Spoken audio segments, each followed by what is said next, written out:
Hello everyone, my name is Elle and welcome to my channel. Before I begin, I just wanted to thank everyone for all the love on all my recent videos. It really just blows my mind. Thank you so much. I'm just so grateful. I'm trying to respond back to all the comments I can. It's just, there's a lot of them, so it's taking me a long time, but I just wanted to say thank you. So anyway, this video is going to be a little bit different from things I've done before, but I watch a lot of YouTube makeup tutorials, a lot of them. I like to get inspiration from them, whether it's color combinations or different styles of looks. It's one of the places I draw my makeup inspiration from, and I will follow tutorials from beginning to end. And as I've been watching more, I've been getting kind of frustrated with some of them, and I've been annoyed, and I keep thinking, why are they doing this? Why are they doing this? And then I thought, this needs to be talked about. This needs to be a video. So obviously, disclaimer, this is just my opinions, some of my observations. So if you disagree with me, I would love to hear your reasons why. Please let me know down below in the comment section. I would love to start more discussions there. It's one of my favorite things about doing this. I love chatting with people who also love makeup. So anyway, 5 things I really hate about makeup tutorials. The first thing has to be the misleading thumbnails and or titles. So let's start with the titles first. So I consider something to be misleading or clickbait if the title has nothing to do with the video itself. Now, this doesn't always happen with tutorials. I find that tutorial titles tend to be just slightly misleading, which is what pisses me off even more. So you'll have something like Modern Renaissance eyeshadow tutorial. So you think that this is going to be an eyeshadow tutorial with the Modern Renaissance palette. I've watched a few where they only use maybe 2 shadows from the Modern Renaissance palette, and they use a bunch of other things. And usually the standout part of the eye look is something completely unrelated.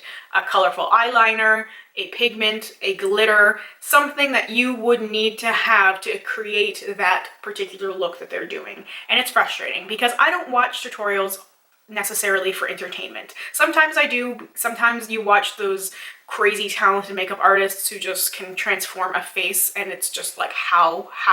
I'm not watching that with the intention of recreating it, but oftentimes when I'm searching for something specific, like Modern Renaissance eyeshadow tutorial, or, you know, Naked 3 eyeshadow tutorial, I want something that's using the Naked 3 palette. I want something that's using the Modern Renaissance palette. I don't want something that's using 3 colorful eyeliners and a specialty order pigment. It's not helpful to me because I can't create that look necessarily, and I feel like that title was misleading because it's not a Modern Renaissance tutorial.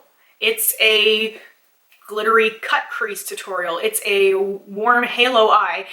And I know why they call it Modern Renaissance tutorial or whatever other palette or thing they were using, because that's what's going to get the most traction.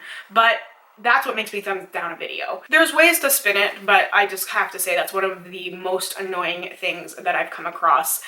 Same thing goes with the thumbnails. When the thumbnails are very heavily photoshopped, and as you're watching the tutorial, you're realizing I can't achieve the look that I wanted from clicking on the thumbnail when I saw that really pretty vibrant like blue or purple eye, and it's 99% Facetune or Photoshop.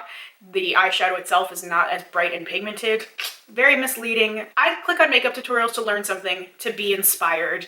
I want to watch what I think I'm watching. I don't want to be drawn into a title or a thumbnail that's completely unrelated. On a similar note, the second thing that really annoys me about makeup tutorials is when they recommend products after using it for the first time. Especially when this is combined with the misleading titles, as I mentioned just moments ago. When you have things like a long wear makeup tutorial or a makeup that will last all night long, when they're saying it's a prom night makeup tutorial, that's long wearing. When you have a waterproof makeup tutorial and they use half of the products for the first time and they're recommending them, and how can you recommend a product on the basis that it's going to be long wearing or that it's waterproof if you've never tested it out? What? I actually called one of my favorite YouTubers out on this once because she had titled her video using those keywords, long wear, drugstore, prom tutorial, and she used half of the products in the video for the first time. And I just left a comment saying, how can you recommend these to people if you've never tested them out? And of course I get the snippy response back, but it's misleading to people. People will buy on your recommendation and you have not put it to the test. And a lot of people aren't necessarily putting it together that you are using these products for the first time. If you are recommending them, people are going to buy them, and it might not work out the way that you or they thought it was going to. I just feel so bad for people who get misled in that way. I definitely used to fall for it a lot. I don't fall for it anymore because I picked up on all those cues. Those, I'm trying this for the first time. This is my everyday makeup look, the makeup I swear by, and I'm using this product for the first time. Or I'm going to try out this foundation. It's not your everyday routine. It's not something that you swear on. Like, I will take recommendations from gurus big and small, but I tend to watch multiple and see how many times a product was used. If someone is using the same thing in tutorial after tutorial after tutorial, chances are they really like it and it's working for them.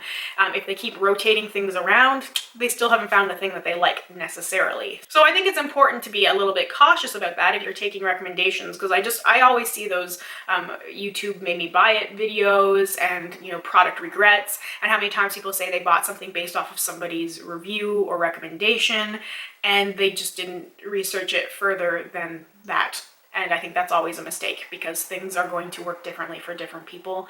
And if something is supposed to be waterproof or long wearing or whatever, I feel like you really need to look at people who have used it properly in that way and what they have to say about it, as opposed to someone who just slapped it on their face for 15 minutes and then immediately washed their face after the video was over.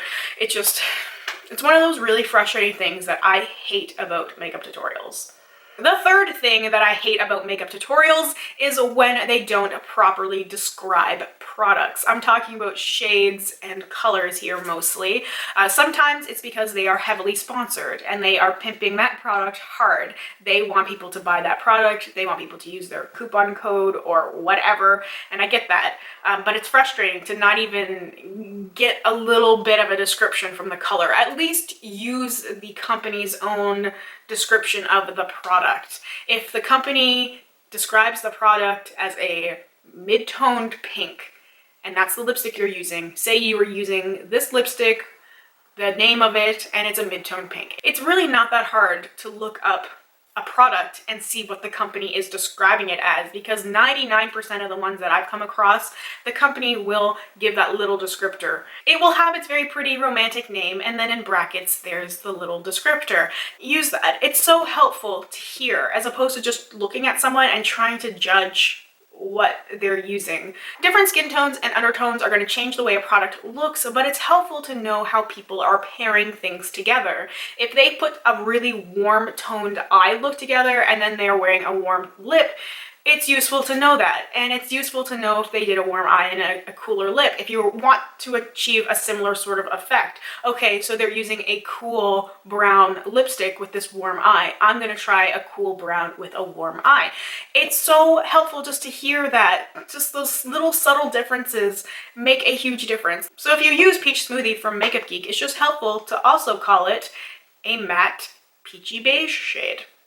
It's just going to be more helpful for the people watching than just calling it peach smoothie, especially if the product is not shown and you just see it being applied to the lid. That brings me to the fourth thing, which is not describing or showing steps properly. So not everybody's going to be a good teacher. For some people, it's second nature.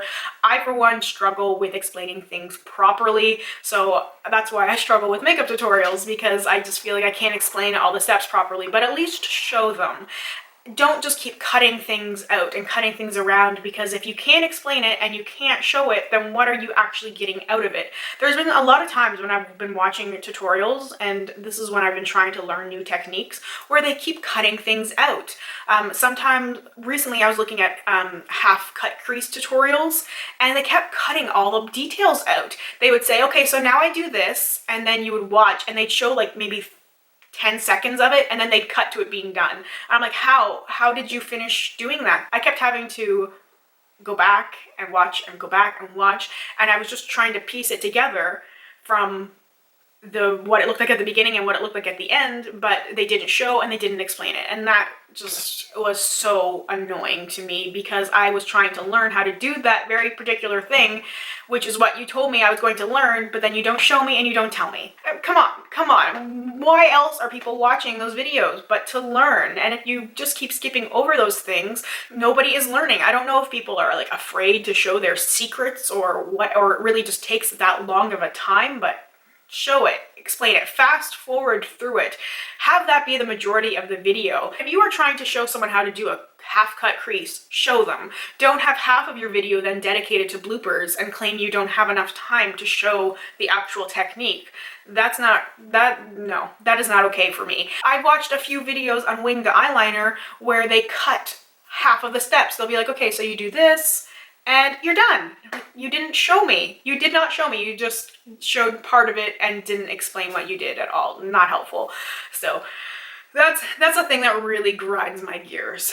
And the last thing, I had to include this because I've been looking for a lot of tutorials that don't incorporate false eyelashes. Now, I love falsies. I wear them all the time in my videos, but I don't wear them in day-to-day life. They're just too high maintenance for that. I love the way they make certain makeup looks look, but they're just not practical for me, for my job, for every day. So I skip them. And it's hard, if not impossible, to find makeup tutorials without using false eyelashes that don't have one of two things. Either the person complaining the whole time about how they want to use false eyelashes, but they're doing this for you because the viewer requested no false eyelashes, but this look would look so much better. Or it's someone saying, I'm too lazy to do it. I probably should, but I just don't want to do it today. And both of them are not helpful because in both cases, they're telling you this look would look better with false eyelashes, but I'm not doing it either because it was viewer requested or because I'm too lazy to do it. I just wish more people would own the no false lash thing without making 100 excuses about it and just complaining about how much better the look would be with them. Sometimes it's true. Sometimes false eyelashes really add to more dramatic looks, but with more neutral looks, you don't need false eyelashes. False eyelashes are an additional step. They are an additional accessory. They are not something that makes a makeup look. You can do so much more without them. So I know I'm one to talk because I know most, if not all, of the tutorials I have done have incorporated false eyelashes. I'm frustrated with myself. I feel like it makes everything look so much better. So I know why I do it. I know why other people do it. And I still hate it though. I still wish there was more tutorials without using false eyelashes that just owned it. So that is everything for my 5 things I hate about makeup tutorials. If you have any recommendations for people I should watch who do tutorials, please let me know. I always love to learn new things and discover new people. So I hope you guys enjoyed this. Let me know what you thought about videos like this, if you like these sort of more chattier videos or not. I'm always looking for new things to do on my channel, and I thought this would be a fun thing to talk about where I've been thinking about this a lot. Anyway, thank you so much for watching and spending some time with me today, and I hope I will talk to you soon. Bye for now.